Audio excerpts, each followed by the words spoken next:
you know, I've been in Tokyo. If you see me, then you mean it, then you know you have to go. Fast and furious. Fast and furious. I wonder if you know, I've been in Tokyo. If you see me, then you mean it, then you know you have to go. Fast and furious. Assalamualaikum warahmatullahi wabarakatuh. Perkenalkan, kami dari kelompok 10. Kami akan menceritakan mengenai industri 4.0. Saya Angela Binti Hermanus. Saya Bagus Akala.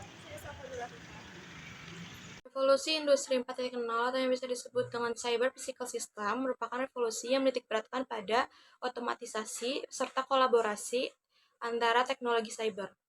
Revolusi 4.0 ini muncul pada abad 21 dengan ciri utama yaitu penggabungan antara informasi dengan teknologi komunikasi pada bidang industri. Kemunculan revolusi ini mengubah banyak hal di berbagai sektor yang dimana dibutuhkan banyaknya pekerja untuk menjalankan operasional sekarang digantikan dengan mesin teknologi. Menurut Kansler Jerman yaitu Angela Merkel pada tahun 2014 menyatakan arti dari revolusi ini sebagai sebuah transformasi komprehensif dari segala aspek produksi yang terjadi di dunia industri melalui penggabungan antara teknologi digital serta internet dengan industri konvensional. Selanjutnya ada jenis-jenis teknologi dalam industri 4.0. Yang pertama ada Internet of Things atau yang biasa dikenal dengan IoT. IoT merupakan sebuah konsep di mana sebuah objek yang memiliki kemampuan untuk dapat mentransfer data yang ada melalui jaringan tanpa diperlukannya interaksi antar manusia. Contohnya, Jarvis yang dapat mematikan lampu ketika sudah pagi hari. Yang kedua ada Goes untuk bike sharing. Yang ketiga ada e-fishery untuk memberi pakan ikan secara otomatis. Yang keempat ada Clue untuk smart city. Dan yang terakhir ada Hara untuk pangan serta pertanian. Yang kedua adalah big data.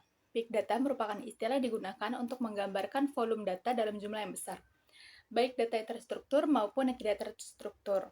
Contoh teknologi big data di Indonesia, yang pertama ada Sonyar Platform, yang kedua ada PakWest Platform, yang ketiga ada Warung Data, dan yang keempat ada Databot.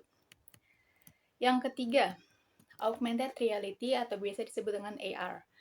AR merupakan sebuah teknologi di mana menggabungkan antara benda dunia maya 2 dimensi dengan benda 3 dimensi yang ada ke dalam sebuah lingkungan nyata tersebut.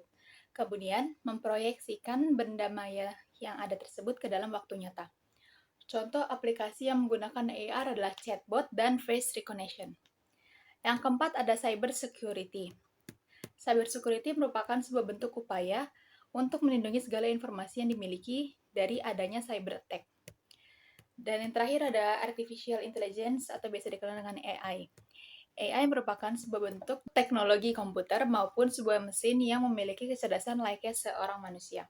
Fungsi utama adanya AI adalah kemampuannya yang dapat digunakan untuk mempelajari data yang diterima secara berkesinambungan. Dampak dari adanya revolusi industri 4.0. Terjadinya revolusi ini sendiri membuat banyak sektor industri mendapatkan kemudahan. Namun, selain adanya dampak positif tersebut, terdapat pula dampak negatif yang terjadi akibat revolusi ini. Berikut beberapa dampak positif serta negatif dari adanya revolusi industri 4.0. Dampak positif revolusi industri 4.0. 1. Kemudahan dalam mengakses informasi dikarenakan dapat menggunakan gadget maupun teknologi lainnya. 2. Efektivitas dalam bidang produksi dengan mengganti tenaga manusia yang ada dan mengganti dengan teknologi mesin. 3. Dapat meningkatkan pendapatan nasional karena dapat memproduksi barang dalam waktu yang relatif singkat dengan kualitas yang baik. 4. Peningkatan peluang kerja bagi tenaga ahli. Hal ini dikarenakan walaupun menggunakan mesin tetap saja membutuhkan tenaga ahli manusia untuk menggerakkannya. Dampak negatif revolusi industri 4.0. 1. Lebih rentan terhadap serangan cyber. Hal ini dikarenakan proses produksinya menggunakan mesin teknologi. 2. Butuh biaya besar dalam investasi alat serta pekerja. 3. Adanya urbanisasi di mana meningkatnya jumlah populasi masyarakat yang ada di dalam kota besar. 4. Berdampak untuk lingkungan. Hal ini dikarenakan dengan pengguna mesin yang ada dapat menghasilkan polusi udara. Prinsip rancangan dalam revolusi industri 4.0. Yang pertama itu ada interoperabilitas atau kesesuaian. Prinsip ini terdiri dari kemampuan mesin, sensor, perangkat, serta manusia untuk berhubungan atau berkomunikasi dengan satu sama lain lewat IoT atau IoP. Yang kedua itu ada transparansi informasi. Prinsip rancangan ini merupakan bentuk dari kemampuan sistem informasi untuk menciptakan salinan dunia fisik dan membuatnya ke bentuk virtual yang dilakukan dengan cara memperkaya model pabrik digital yang ada menggunakan data sensor.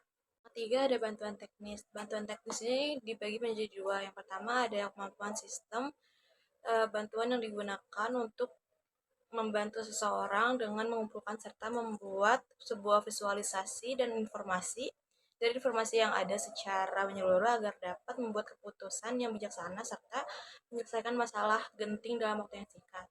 Nah, yang kedua itu kemampuan sistem siberfisik yang dapat digunakan untuk membantu manusia secara fisik yang dapat dilakukan dengan serangkaian tugas yang kurang menyenangkan, terlalu berat, atau bahkan tidak aman bagi manusia untuk melakukannya. Nah, terus prinsip yang keempat itu keputusan mandiri. Keputusan mandiri merupakan kemampuan sistem siberfisik yang ada agar dapat membuat keputusan mandiri serta melakukan tugasnya sendiri. Contoh-contoh penerapan industri 4.0. Yang pertama adalah e-commerce. E-commerce merupakan transformasi dari industri retail yang tersentuh pada pengaruh teknologi, kemudian berubah menjadi e-commerce. Pada awalnya, e-commerce merupakan sebuah platform yang digunakan untuk transaksi jual-beli antar pengguna melalui internet. Contoh yang kedua, pembayaran digital. Pembayaran digital memberikan kemudahan serta keamanan bagi penggunanya dalam melakukan transaksi. Dengan menggunakan layanan ini, pengguna dapat dengan mudah membayar tanpa membawa barang lain saat keluar rumah dan hanya memerlukan gadget. Contoh yang ketiga adalah kursus online. Kursus online sendiri sangat didukung pada pandemi awal tahun 2020 karena masyarakat yang tidak memiliki pilihan lain untuk menuntut ilmu dan menerima informasi di tengah keadaan saat itu. Sekian penjelasan dari kelompok kami mengenai industri 4.0. Terima kasih. Wassalamualaikum.